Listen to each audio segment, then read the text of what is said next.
en carretera o aquí en la ciudad y me he acercado para preguntar, ¿pasa algo? ¿Le puedo ayudar? Y dice, es que no sé por qué no prende, mire. Y entonces está la pregunta obligada, ¿verdad? ¿Sí trae gasolina? Y a mí me ha tocado, no sé si usted lo ha vivido, pero ahí es donde se me olvidó que el coche necesitaba gasolina. Sí. Bueno, estoy haciendo una comparación. Escuche de nuevo. Cada creyente es responsable de mantener un buen nivel en su vida espiritual. Por tanto, es muy importante aprender a detectar las señales que indican que ese nivel está menguando. No, Dios no es responsable de tu nivel espiritual.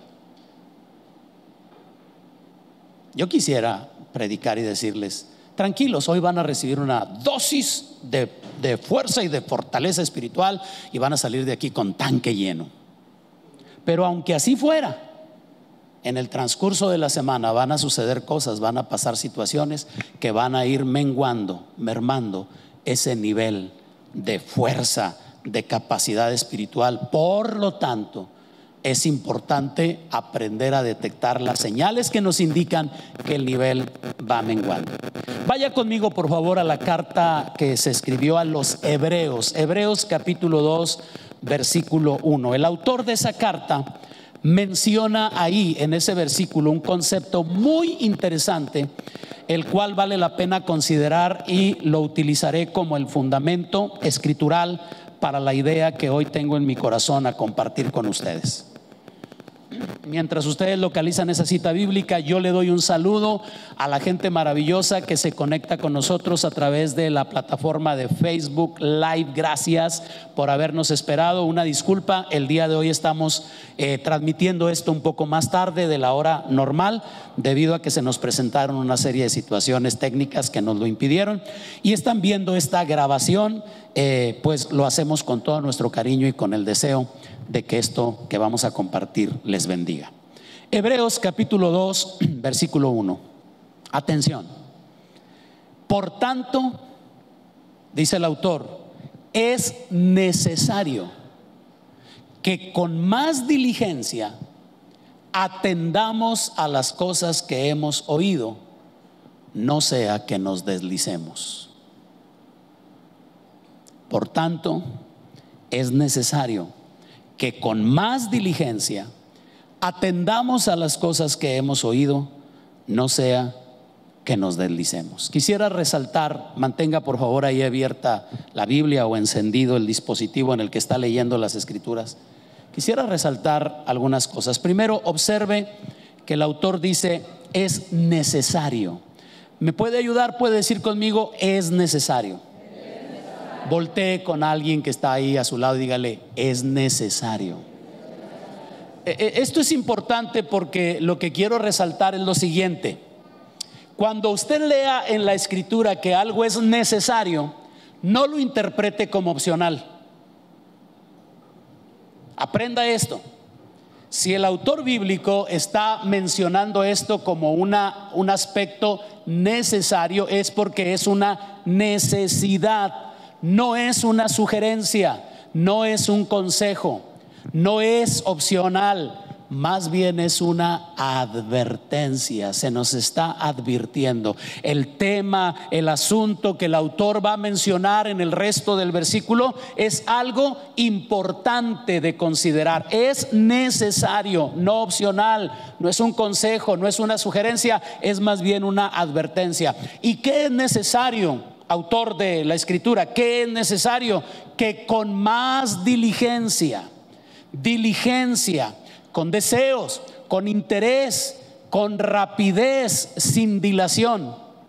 La palabra diligente describe algo que sucede con prisa, algo que no se tarda, algo, fíjese que la raíz de la palabra diligencia es lo opuesto a lo espeso. ¿Sí? ¿Ha notado usted cuando vacía el contenido de una lata de pintura a una lata un poco más grande, que es espesa, viscosa, va un poco más lento, ¿verdad? Pero ¿qué sucede cuando vacía agua? Corre con mayor fluidez. Fíjese que esa es la raíz de la palabra diligencia. Diligente es el que se da prisa para hacer algo, el que tiene un sentido de urgencia, el que está considerando la rapidez con la que hace las cosas. Es necesario que con más diligencia, ¿qué cosa? Atendamos a lo que hemos oído. Y aquí inmediatamente viene como una necesidad de hacernos algunas preguntas. ¿Cuánto de lo que hemos aprendido en tanto tiempo que nos hemos sentado a escuchar un mensaje, una prédica, un curso, un discipulado, un mensaje en los medios, cuánto de lo que hemos aprendido realmente lo estamos incorporando a nuestra vida cotidiana? Piénselo por un momento. A ver si puede hacer así como una especie de un cálculo matemático. ¿Cuántos mensajes habremos escuchado a lo largo de los años que tenemos de ser creyentes? Más o menos. Si acudimos, imagínense, si acudimos a todas las reuniones de los domingos de nuestra congregación, serían 52 mensajes por año, solo viniendo los domingos. ¿Y cuántos años tienes de ser creyente? No, pues 10. O sea que ya has escuchado unos 520. Bueno, en el caso de que hayas venido todos los domingos, ¿verdad? Porque cada vez es más escasa la gente que viene todos los domingos a las reuniones. Pero en ese caso, 520 en 10 años, imagínense nada más, 500 mensajes. Si yo pusiera en práctica todo lo que he escuchado en esos 500 mensajes, ¿no sería diferente mi vida? Acá escuché un claro. Pues sí, ¿verdad? Y entonces, ¿por qué no es tan diferente? Y entonces, ¿por qué seguimos viviendo prácticamente de la misma manera? Fíjese lo que está diciendo el autor bíblico. Es necesario que con más diligencia atendamos a las cosas que hemos oído, que le prestemos un poquito más de atención y sobre todo que nos decidamos a implementar lo que hemos aprendido. ¿Estamos realmente siendo hacedores o solo oidores de buenas ideas? Les recuerdo lo que dice Santiago 1:22, ¿se acuerdan? Hace apenas unas semanas, no sé si fue la semana pasada, estuve mencionando este versículo. Dice Santiago: pero sean hacedores de la palabra y no tan solamente oidores, engañándose a ustedes mismos. Cuando solamente me vuelvo un consumidor de mensajes, de enseñanzas, veo muchas personas que dicen: me gusta mucho en mis tiempos ahí de ocio estar escuchando a tal predicador, estar escuchando esto, estar escuchando aquello. Magnífico, qué bueno que utilicemos el tiempo de esa manera y no lo utilicemos de otra. Sin embargo, al final de cuentas, lo más importante no es cuánto oigo, sino, ¿verdad? Porque lo más importante en la vida no es cuánto sé.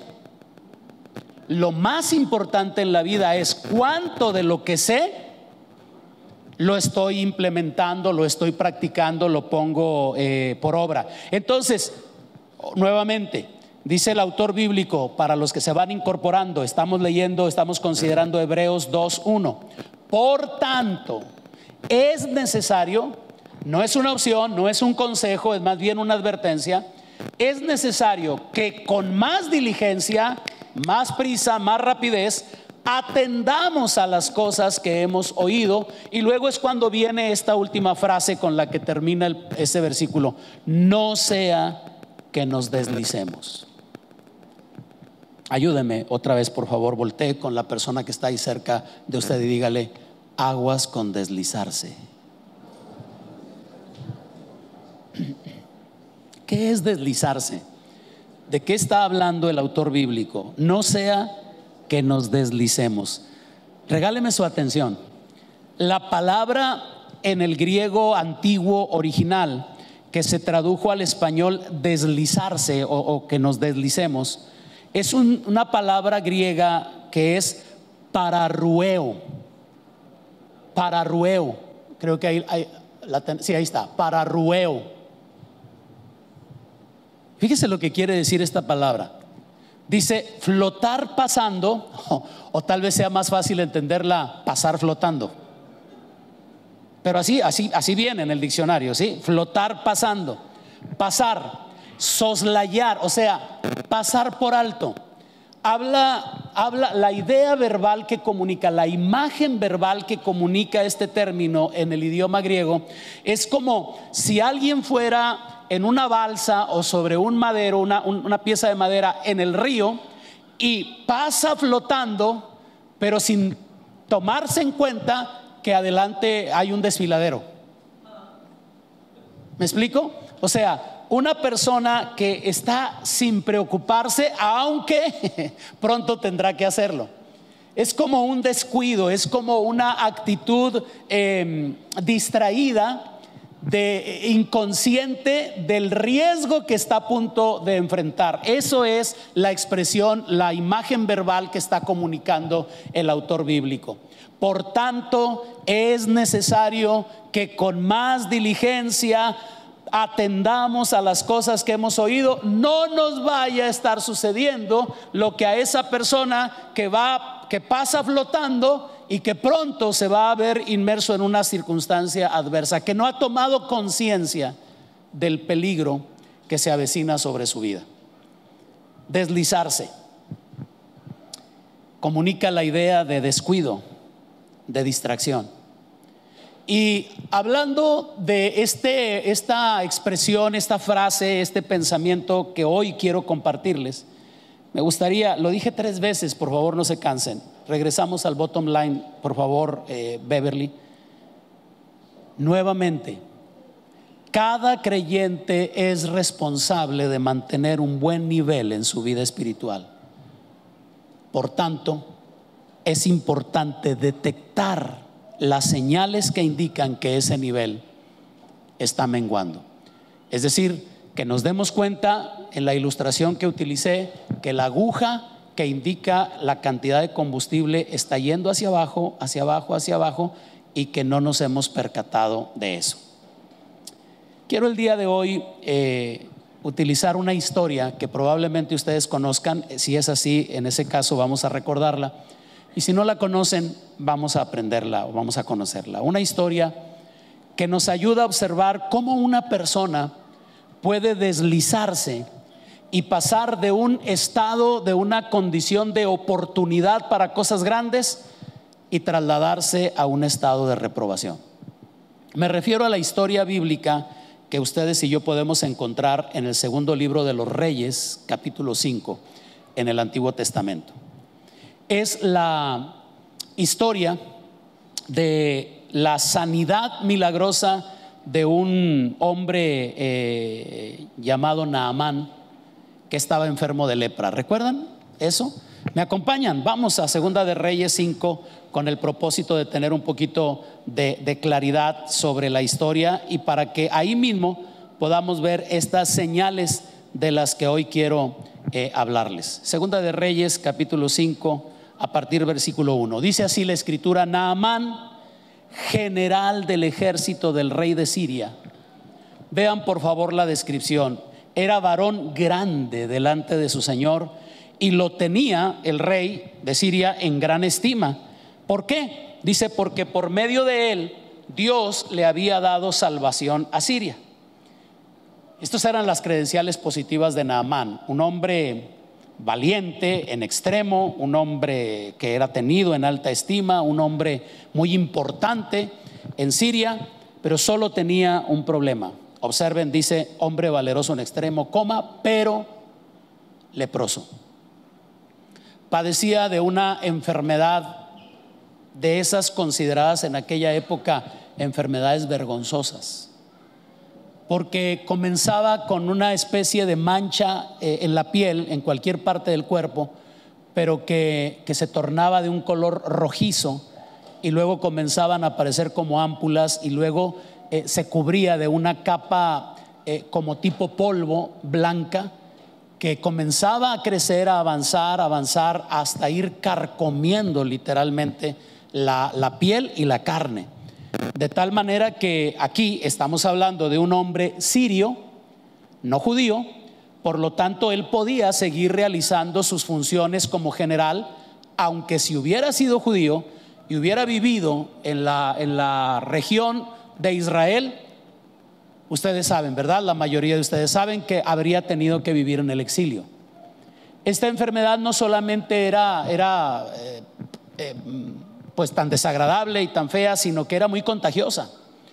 Por lo tanto, en Israel lo que hacían era aislar a las personas que contraían la lepra y las confinaban a que estuvieran fuera del pueblo, y que siempre que alcanzaban a ver a la gente normal caminar por ahí, ellos estaban obligados a gritar: leproso, leproso, para que la gente entrara en estado de alerta y se alejaran inmediatamente.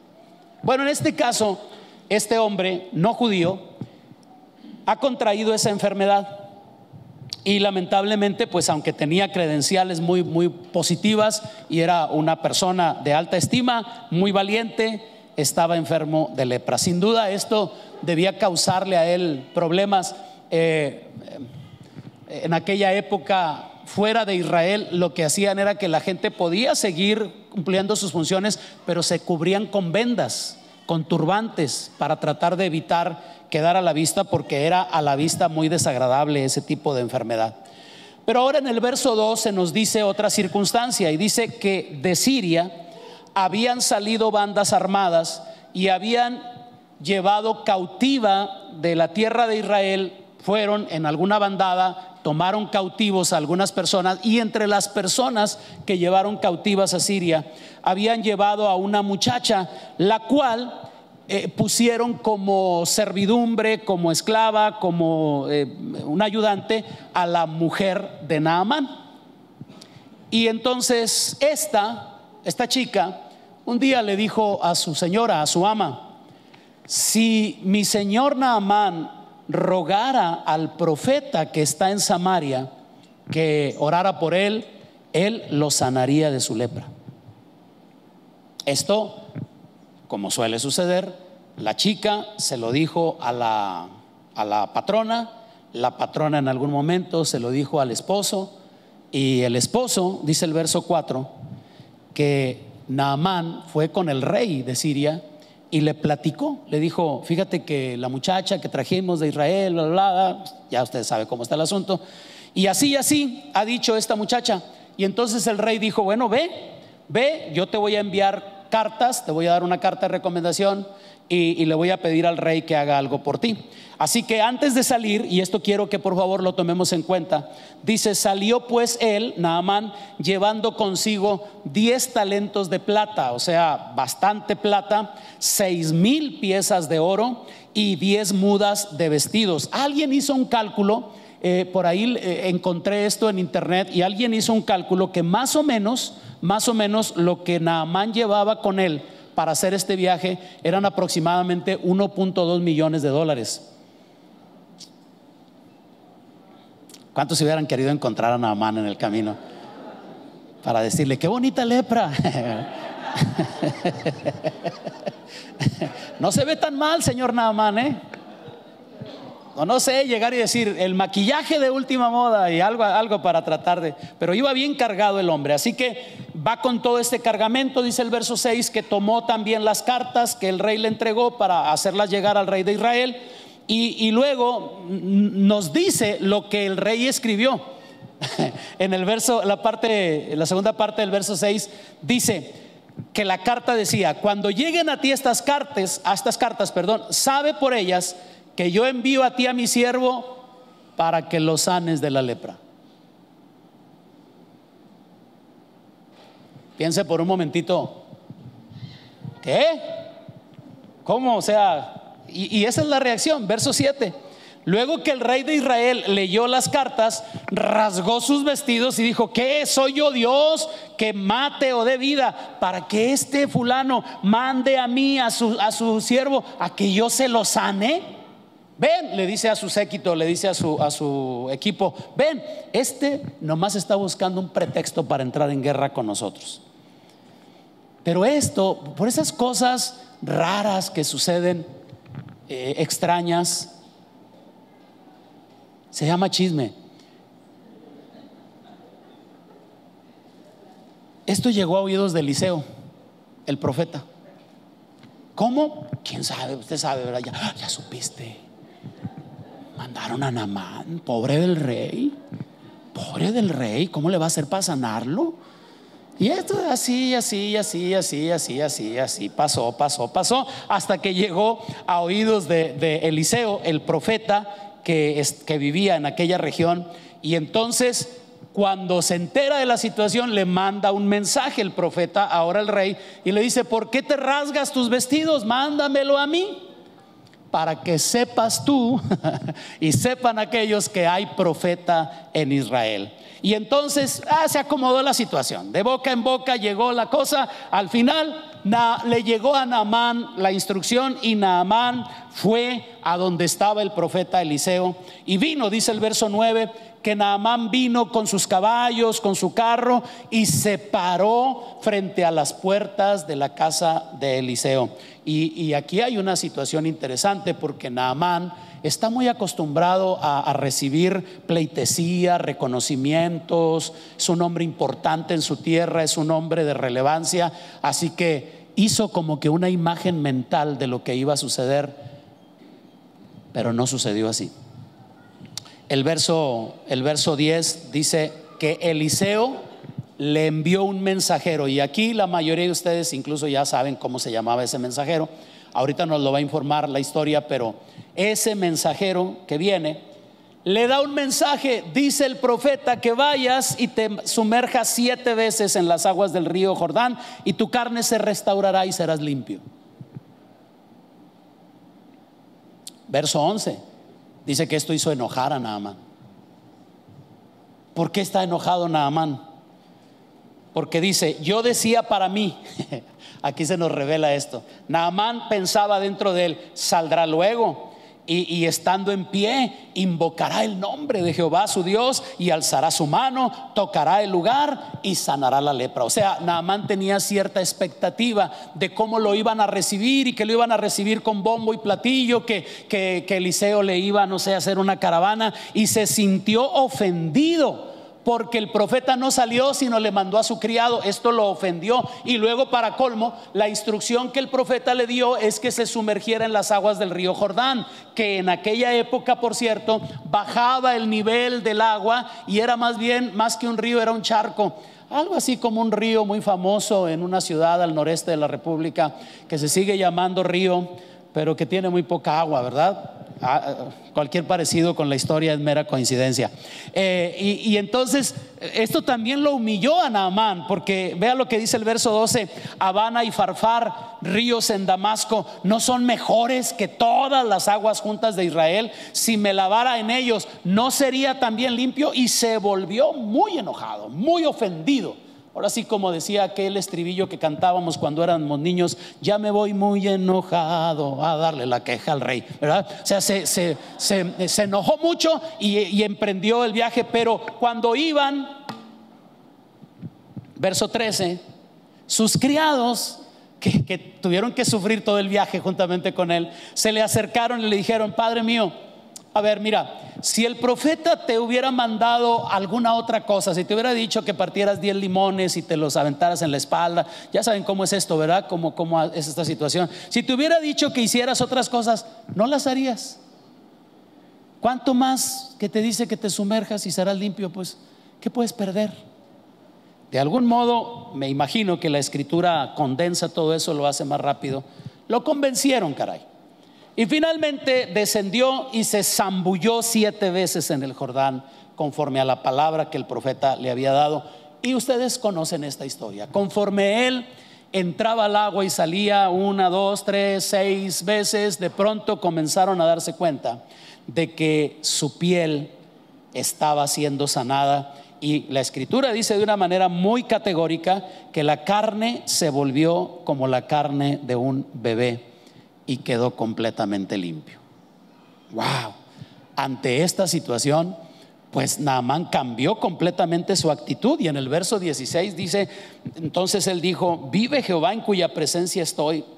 Verso 15, perdón. Volvió al varón de Dios, o sea, corrigió su actitud, volvió, y él y toda su compañía, y lo que él esperaba que el profeta hiciera con él, ahora él lo está haciendo con el profeta. Se puso delante de él, le rindió pleitesía y le dijo: he aquí, ahora conozco que no hay Dios en toda la tierra sino en Israel. Y entonces viene la oferta. Pues ¿cuánto llevaba? ¿Se acuerdan? Ya se les olvidó. Todavía se acuerdan cuánto llevaba. Ya una lana, ¿verdad? Entonces dijo: te ruego, fíjate, o sea, qué bendición. ¿Cuántos habrían dicho: ay, gloria al Señor? Bueno, ay, no es por nada, pero estaba esperando que Dios trajera algo aquí a la tierra. Te ruego que recibas algún presente de tu siervo. Obvio, ¿cuántos habrían dicho: oh, Samalaya, Handa, Rama, Shai, Karabatei, Rambo saca la bazuca, Salma Hayek, ven a mí? O sea, algo inmediatamente habríamos dicho, ¿no? Porque qué oferta tan interesante. Pero lo sorprendente es que en el verso 16 el profeta le habla y le dice: vive Jehová en cuya presencia estoy, que no aceptaré nada.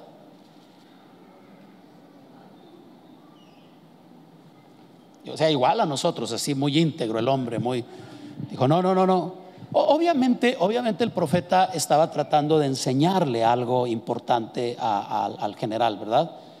Primero, que no era tan relevante, tan importante como pensaba. Segundo, que estaba entrando en una dimensión donde solamente Dios merece ser exaltado y glorificado. Sin embargo, hay una insistencia.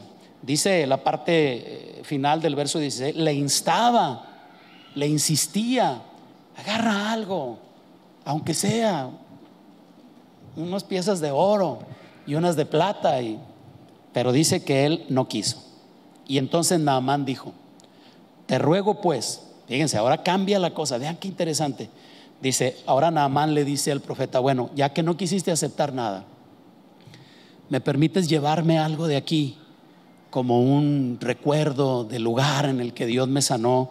Te ruego pues, de esta tierra no se dará a tu siervo la carga de un par de mulas, porque he aquí que de aquí en adelante tu siervo no va a sacrificar holocausto ni ofrecerá sacrificio a otros dioses, sino solo a Jehová. Entonces, esta es una reacción muy normal. Ustedes saben, cuando hay un corazón con idolatría, la gente va a visitar cierta imagen y se quiere traer piedrecitas, se quiere traer recuerditos. Sí saben de lo que estoy hablando, ¿verdad? ¿Sí? ¿Sí se acuerdan? ¿O ya no se acuerdan? Vamos a visitar, vamos al Chorrito, Nuevo León. No, porque los chorritos no se pueden congelar, ¿verdad? Y traerlos, pero todo el mundo quiere traerse algo. Es lo que está haciendo Naamán. Naamán está pidiendo: ya que no quisiste aceptar nada de mí, ¿me puedo llevar yo algo? No sé, a lo mejor allá lo llevo. Esta es la tierra, miren, en esta tierra Dios me sanó. A lo mejor hasta un poco de lodo, lodo, únteselo y se le quita la lepra. Ya saben cómo es la reacción idolátrica. Pero entonces el verso 19, me voy a saltar intencionalmente el verso 18 porque ahí hay una situación particular. En el verso 19, finalmente Eliseo decide no aceptar nada y lo despide en paz y se fue. Y caminó como media legua de tierra. Y entonces la historia cambia. Y aquí es donde hace clic con lo que hoy intento compartirles, regresando a la relevancia de descubrir las señales que hablan de que nos estamos deslizando. Giezi, el criado de Eliseo, ya salió el nombre. Aquel que salió a decirle: dice el profeta que te zambullas en las aguas del Jordán, se llamaba Giezi. Y Giezi, el criado de Eliseo, dijo entre sí. Me encanta que el Espíritu Santo nos revele este tipo de cosas.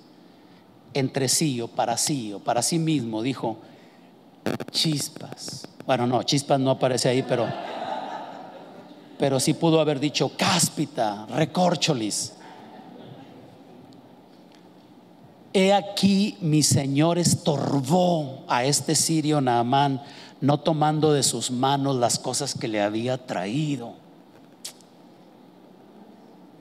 Vive Jehová, que correré yo tras él y tomaré yo de ahí algunas cosas. O sea, diría un amigo mío: Acomódate, calcetín. A ver, espérame. ¿Qué tiene que ver Jesse aquí? ¿Qué tiene que ver? Nada. Pero él vio una oportunidad y dijo: de aquí soy. Este trae un montón de oro, de plata, de vestidos, de esto y de aquello. Y mi señor, ay, ¿por qué es así, mi señor? Yo voy a hacer esto, yo voy a hacer aquello. Y dice el verso 21 que siguió Jesse a Naamán. Y cuando vio Naamán que aquel hombre venía corriendo tras él, se bajó del carro para recibirle. Le preguntó: ¿va todo bien? Y entonces dijo: sí, todo bien. Fíjese que me mandó mi señor, me envió a decirle. ¿Qué cree? Pues que ahorita en este inter que usted salió, le llegó visita. Le llegaron 2 jóvenes de los hijos de los profetas y me dijo: ve, dile a Naamán a ver si nos quiere dejar un talento de plata y unos 2 vestidos nuevos. Y hasta eso que no fue tan listillo, ¿verdad? Y entonces Naamán dijo: pero ¿cómo un talento? No, toma 2 talentos. No, dice mi patrón que con uno. No, toma 2. Y le insistió y pues lo convenció. Este sí se dejó convencer, no como el profeta. Y ató los 2 talentos de plata en 2 bolsas y 2 vestidos nuevos, y lo puso todo a cuestas a 2 de sus criados. Fíjese lo que hizo: se los puso en la espalda a 2 de sus criados. Este criado tenía criados, para que lo llevasen delante de él. Y así que llegó a un lugar secreto. Mucha atención, porque todo esto ahorita va a tomar sentido para nosotros. Llegó a un lugar secreto, lo tomó de mano de ellos y lo guardó en la casa, y luego mandó a los hombres que se fueran, los despidió, y él entró y se puso delante del profeta. Y entonces Eliseo le dijo: ¿de dónde vienes, Jesse? Y él le dijo: no.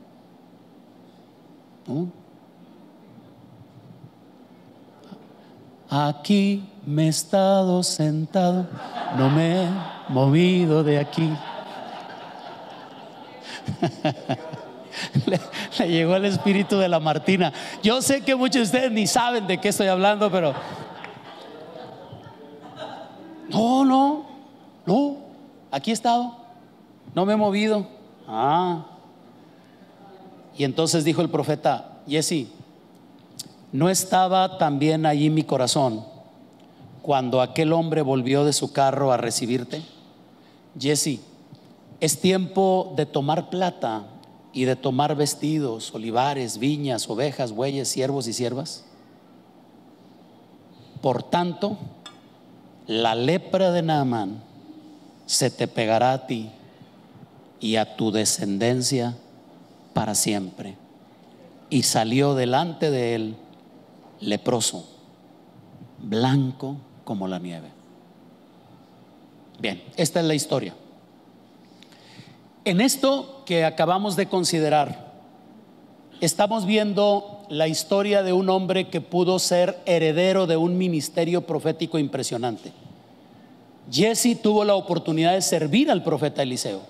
Jesse fue testigo de cómo Dios utilizó la vida de Eliseo, y estoy diciendo como una ocurrencia que pudo haber sido el heredero de ese don, de esa capacidad, y sin embargo, en lugar de llegar a convertirse en el heredero de un ministerio profético, finalmente terminó siendo una persona leprosa. La lepra, miren qué interesante, y les pido prestar atención a esto. La lepra que tuvo Eliseo finalmente la contrajo Jesse a causa de su actitud. Pero más que eso, lo que hoy pretendo, la razón por la que estoy trayendo a memoria esta historia, es porque puedo ver en el comportamiento de Jesse las señales de un creyente que se está deslizando.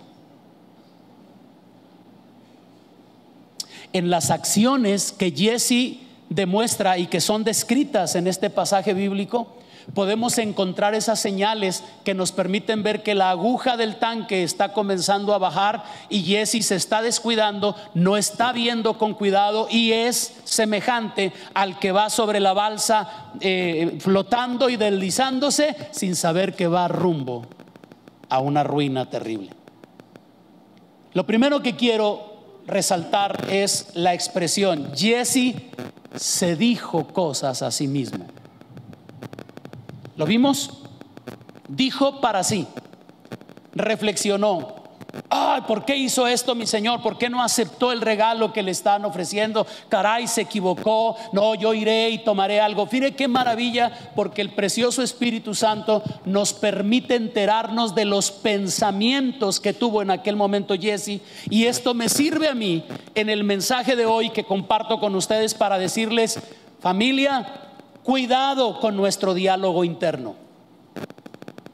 Cuidado con las conversaciones que tenemos con nosotros mismos. Cuidado con las críticas que hacemos a otras personas cuando estamos solitos pensando nosotros.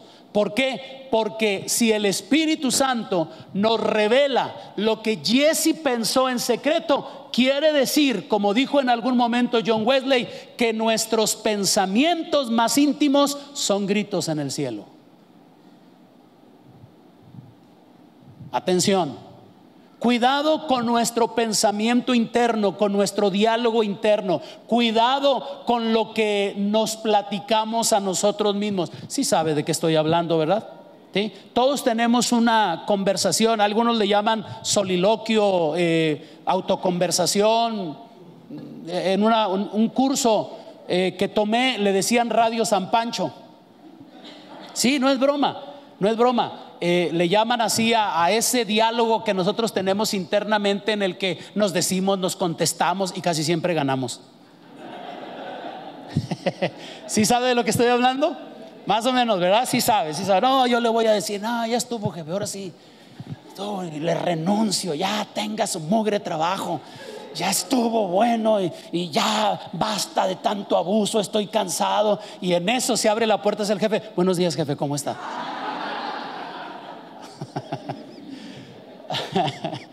Un creyente comienza a deslizarse cuando descuidadamente comienza a permitirse ese tipo de diálogo interno, en el que está discutiendo, está peleando, está arreglando el mundo entero, pero en realidad no está enfrentando las cosas como debe ser. Cuidado, familia, cuidado con los pensamientos que permitimos y que alimentamos en nuestro interior.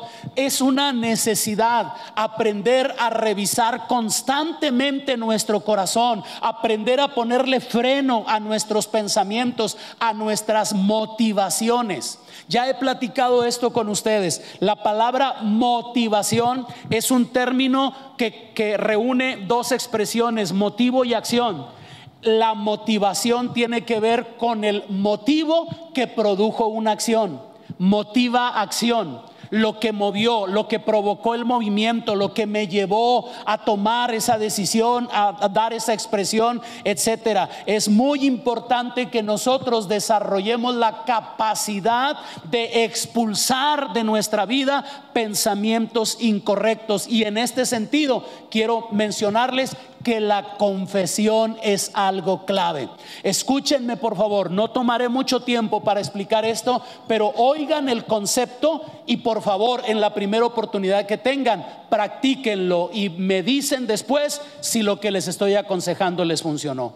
Yo me he dado cuenta en mi experiencia personal que cuando yo comienzo a tener esas conversaciones conmigo mismo, ese pensamiento, ese reclamo, esa situación, y me atrevo a decir: Padre, me arrepiento de estar pensando en esta manera, yo expulso de mi mente estos pensamientos, y en un acto de fe, no me pregunte qué versículo bíblico consulté, yo simplemente soplo como si estuviera arrojando algo y decido volver a mis actividades, a lo que estoy haciendo, y no seguir alimentando ese tipo de pensamiento. En lo que a mí respecta, me ha dado magníficos resultados.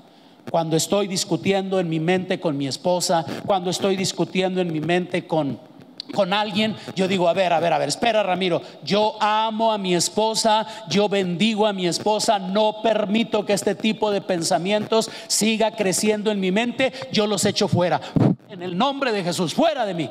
No sé, tengo en mi mente como lo que hacíamos anteriormente cuando expulsábamos el cassette de la grabadora, ¿verdad? ¿Sí sabe? Ya esto ya me está pasando como al niño que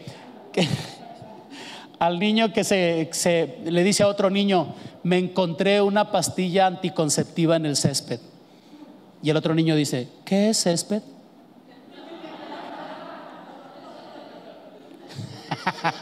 Ahorita está pensando: ¿qué es cassette? ¿Qué es eso? Bueno, yo así esa imagen tengo en mi mente y quiero decirles: cuidado, porque a veces tanto permiso y tanto que alimentamos los pensamientos internos nos pueden hacer jugarretas terribles y podemos comenzar a deslizarnos. Jesse comenzó con un diálogo interno diciéndose para sí mismo: mi patrón la regó, yo no la voy a regar, yo me voy a aprovechar de esta situación. Y por favor, escuche mi consejo: si queremos estar firmes, si queremos permanecer estables, necesitamos revisar nuestro diálogo interno. Segunda cosa que hizo Jesse, en el verso 21 y 22, dijo Jesse a Naamán: mi Señor me envió a decirte. Segundo, cuidado con utilizar el nombre de Dios para esconder nuestras motivaciones personales. Esto, familia, regálenme su atención, es muy delicado. El concepto que voy a manejar es muy delicado, sobre todo en nuestra época. Hay mucha gente que tiene ligereza para decir: Dios me dijo que te dijera. Ahora, regáleme su atención porque el concepto es complicado. Sí puede ser que Dios le diga a alguien que te diga algo, sí, por supuesto, pero también puede no ser. Mucha atención. Hay ocasiones que una persona quiere que alguien haga algo, ¿sí? Y entonces lo que hacemos, a esto es lo que llamamos espiritualizar las cosas. Y entonces en realidad lo que queremos es que la persona haga lo que nosotros queremos que haga, pero le ponemos ahí un tinte muy espiritual para que la persona diga: ah, no, si dijo el Señor. Entonces imagínense que llega alguien y dice: dice el Señor, cuida a los hijos de mi siervo para que mi siervo se pueda ir de vacaciones.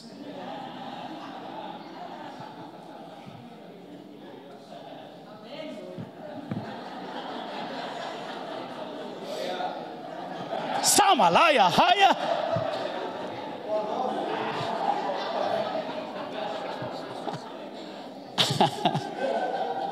Ríase todo lo que quiera, pero ha sucedido. Lamentablemente sucede más de lo que les puedo platicar. Manipulación es esto. Manipulación. Ahora, sé que me metí en un terreno difícil, son unas arenas movedizas un poquito difíciles de manejar. ¿Y cómo sé?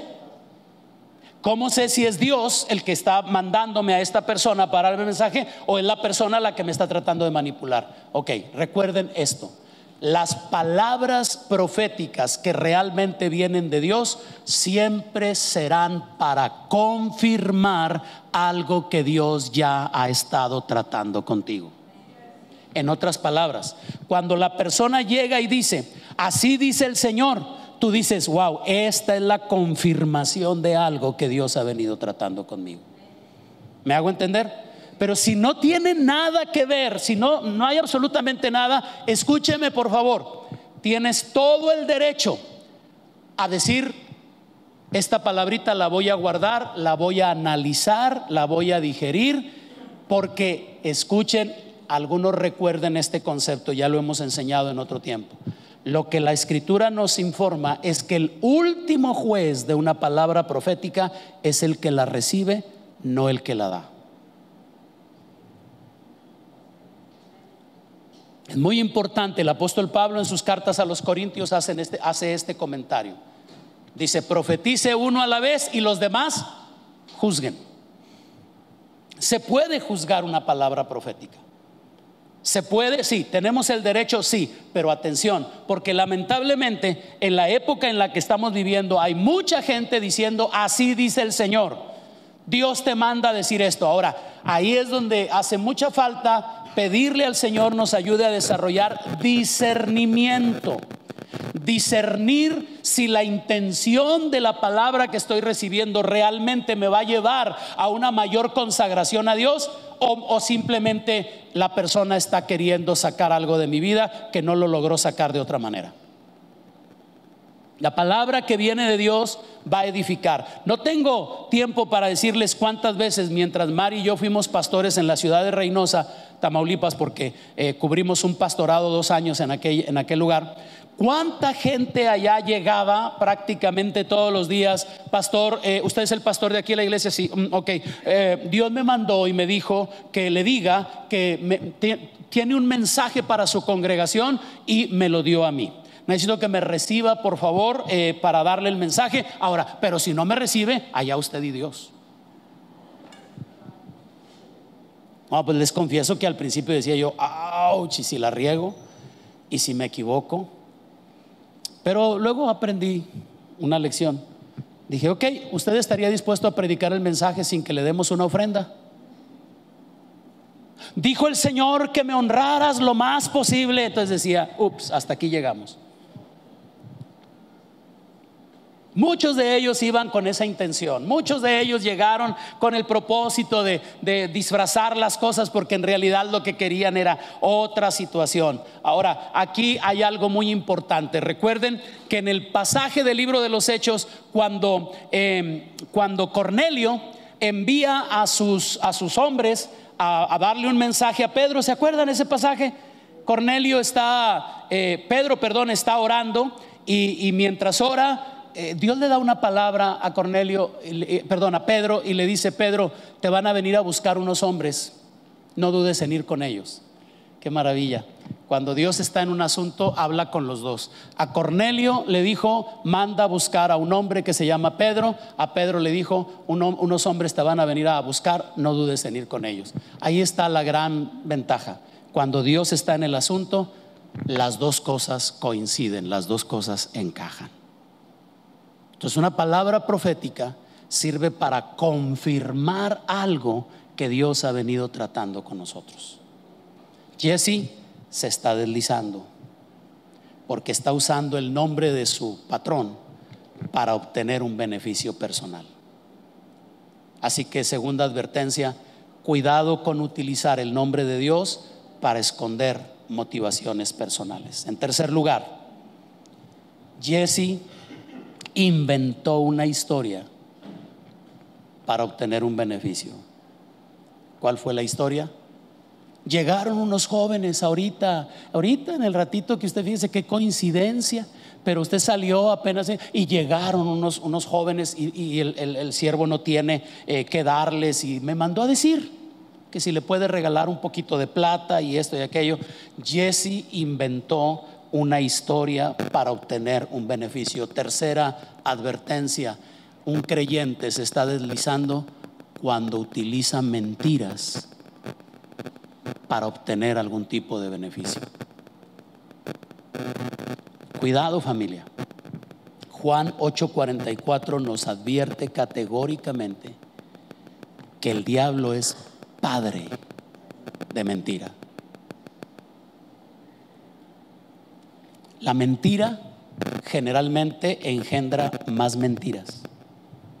Recuerdo que en algún lugar encontré una frase muy simpática que decía: el problema de un mentiroso es que un mentiroso necesita tener una muy buena memoria. A ver, piénselo. ¿Por qué un mentiroso necesita tener muy buena memoria? Porque necesita acordarse de la mentira que inventó, no vaya a ser que la riegue. ¿Y cuántas veces el mismo mentiroso la regó y salió con una cosa y se descubrió? ¿No es cierto? Amadas, amados, el apóstol Pablo en Efesios 4:25 nos exhorta categóricamente diciendo que debemos desechar la mentira y debemos aprender a hablar la verdad cada uno con su prójimo, porque somos miembros los unos de los otros. Jesse se está deslizando porque está escogiendo mentir. Sé que a veces nos resulta más fácil mentir que enfrentarnos a la reacción que va a provocar la verdad, pero somos hijos de Dios, y como hijos de Dios hay que hablar la verdad. Voltee por favor con alguien que está a su lado y dígale: hay que hablar la verdad. Otra vez voltea y dígale: no fue el tráfico, te levantaste tarde.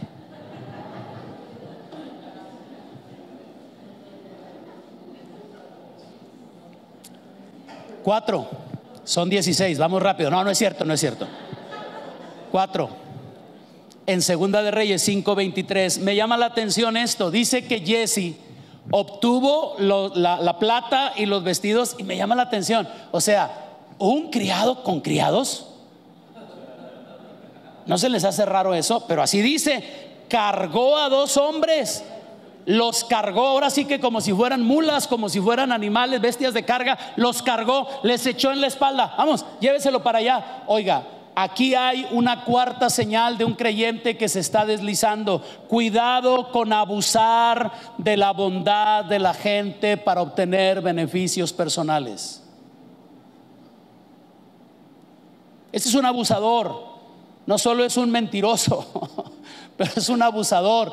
Está poniendo las cargas que él no lleva, las está poniendo en las otras 2 personas y los está prácticamente obligando a llevar eso. Muy importante, familia, necesitamos aprender, renunciar a abusar del buen corazón de la gente que nos rodea. Por favor, yo confío que no estamos haciendo esto, pero es una señal de que un creyente se está deslizando cuando está pidiéndole a otros que lleven la carga que ella o él mismo no están llevando. Hay un relato muy hermoso en el Antiguo Testamento, Segunda de Samuel capítulo 23. No vayan allá, lo voy a decir así rápido porque quiero usarlo como un ejemplo de alguien que decide no ser abusador de la confianza y del buen corazón de las personas. Resulta que David, hay una guerra y toman la ciudad de Belén, y entonces cuando está ocupado ese sitio y él está lejos, tiene como un anhelo,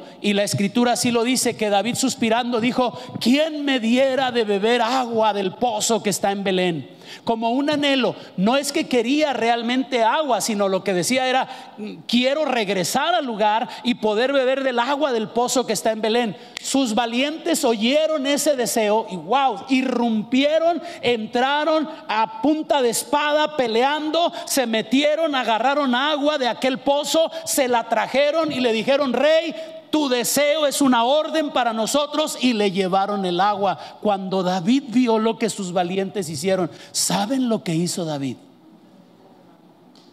Derramó el agua en tierra diciendo: no puedo beber el agua que estuvo a precio de sangre. Mis hombres arriesgaron su vida para que yo tuviera agua, no la puedo beber. Y dice la escritura que la derramó, atención, en un acto la derramó delante del Señor, no que lo haya menospreciado, porque ¿qué pasa si agarra el agua y dice: no, qué bárbaros lo que hicieron? ¿Qué cree que pensarían sus valientes? Ándale, o sea, arriesgamos nuestra vida y el otro lo menospreció. No, David no menospreció el acto de valor de sus valientes, de su equipo, sino lo que hizo fue decir: no soy digno de beber esta agua que ha costado prácticamente la vida de estos hombres, y la derramó en un acto de fe, la derramó delante del Señor. Amadas, amados, eso es un ejemplo digno de ser imitado. No abusemos del buen corazón de la gente que nos rodea. Hay gente linda que va a querer hacer cosas por ti, que te va a ayudar, que tal vez se quiera quedar sin comer porque se enteró que tú tienes hambre.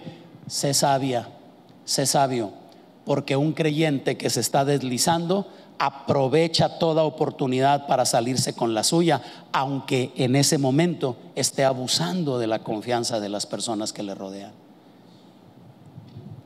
5. Jesse en el verso 24 dice que tenía un lugar secreto.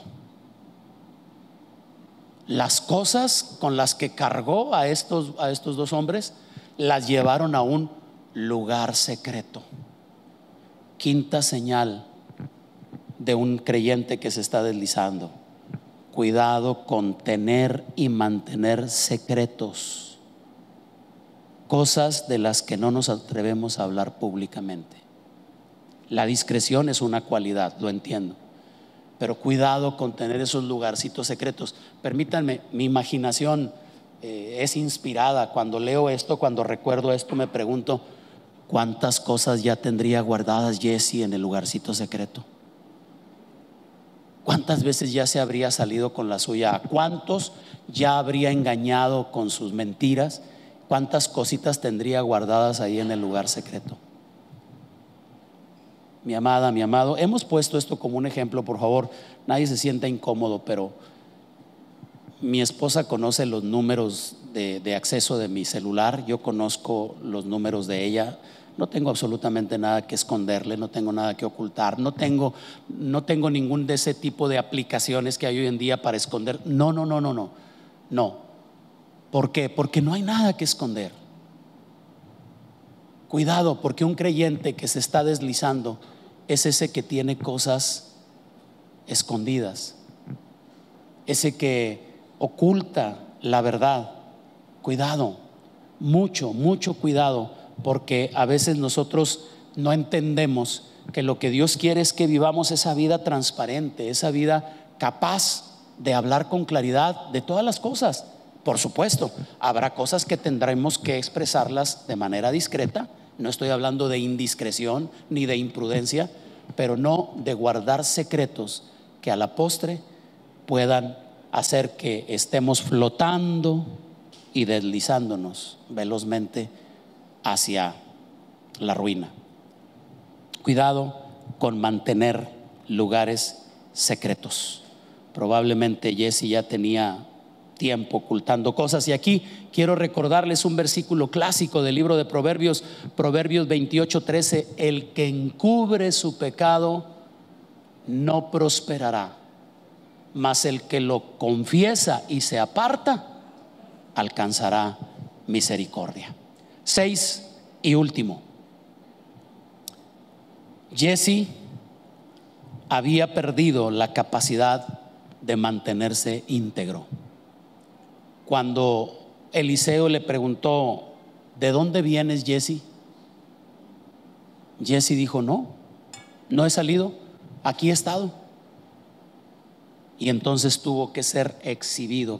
Obsérvenlo, está mintiendo, está escondiendo situaciones, y no sabe que si Dios fue capaz de utilizar a Eliseo para sanar la lepra de aquel general, ¿cómo no iba a ser Dios capaz de revelarle a aquel profeta lo que estaba sucediendo en secreto en el corazón de Jesse? Jesse había perdido la capacidad de mantenerse íntegro, y al no poderse mantener íntegro, lamentablemente abrió una puerta que lo llevó a una situación terrible. Proverbios 4:23 es otro versículo clásico del libro de Proverbios que dice: sobre toda cosa guardada, guarda tu corazón, porque de él mana la vida. Guarda tu corazón. Ayúdeme, por favor, voltee con alguien, dígale: guarda tu corazón. No permitas que tu corazón se desvíe, no pierdas tu integridad, porque al final de cuentas lo que sucedió, ¿cómo terminó Jesse? Amadas, amados, veamos este contraste tan triste. Pudiendo ser el heredero de un ministerio profético, terminó siendo el portador de una lepra que contaminó no solamente su cuerpo, sino la de su descendencia. Y aquí hay mucho que aprender, porque cuando una enfermedad es el resultado de una actitud equivocada por una persona, vean esto: Dios libró a Naamán de la lepra, pero esa lepra, esa enfermedad, encontró cavidad en un corazón que se había deslizado, y esa enfermedad encontró un lugar donde refugiarse. Qué triste es esto, no sé cómo explicarlo. La enfermedad, cuando es de carácter espiritual, busca la forma de encontrar un lugar donde refugiarse, y lamentablemente encuentra lugar en el corazón que se ha deslizado, en el corazón que se ha desviado. Y vemos aquí esta sentencia tan fuerte. El profeta dijo: la lepra de Naamán la vas a abrazar tú. Qué triste es esto, porque cuando una persona es librada, y aquí viene a mi memoria recordar que el Señor Jesucristo dijo: cuando un espíritu inmundo sale de un hombre, anda en lugares secos y áridos buscando dónde habitar, y luego se acuerda y dice: volveré a mi casa de donde salí, y regresa y la halla limpia, ordenada, pero vacía. Y entonces dice que llama 7 peores que él y hacen su nido ahí, y es donde el Señor dio esta sentencia: el postrer estado viene a ser peor que el primero.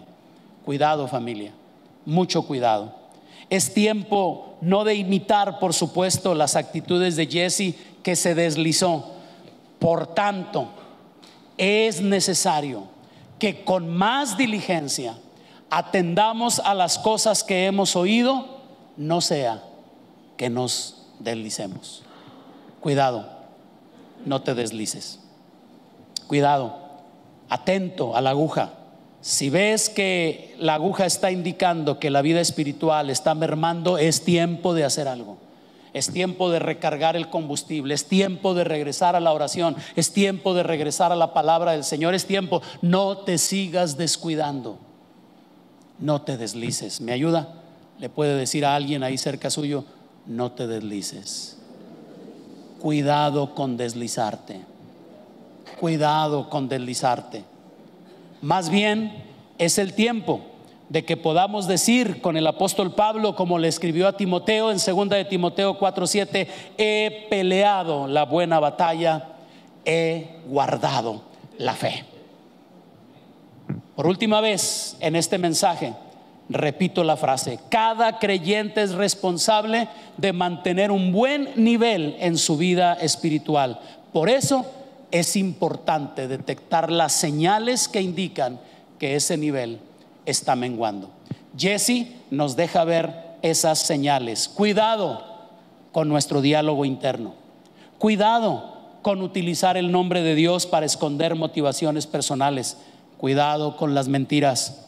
Cuidado con abusar de la confianza de la gente para obtener algún provecho personal. Cuidado con tener y mantener secretos. Cuidado, mucho cuidado con jugar con nuestra integridad. Dios nos ayude para que no nos deslicemos y nos mantengamos firmes y sin fluctuar, dando testimonio de la obra que el Señor ha realizado en la vida de cada uno de nosotros. ¿Decimos amén? ¿Recibimos esta palabra? ¿Qué vamos a hacer con esta palabra?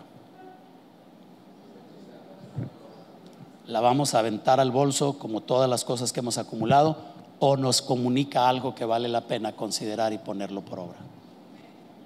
¿Creen que vale la pena pedir la ayuda del precioso Espíritu Santo para que nos ayude a no deslizarnos? Esta debe ser nuestra oración específicamente, familia. Espíritu Santo, pido tu ayuda para no deslizarme. Entiendo que mi vida espiritual es mi responsabilidad, pero pido tu ayuda para no deslizarme. ¿Me acompañan? ¿Oramos? Vamos a orar. Y mientras oramos aquí en las instalaciones, yo invito a ustedes, amigas y amigos que se han conectado para ver este video, que oremos también ahí donde nos encontramos y le pidamos al Señor sabiduría para no deslizarnos.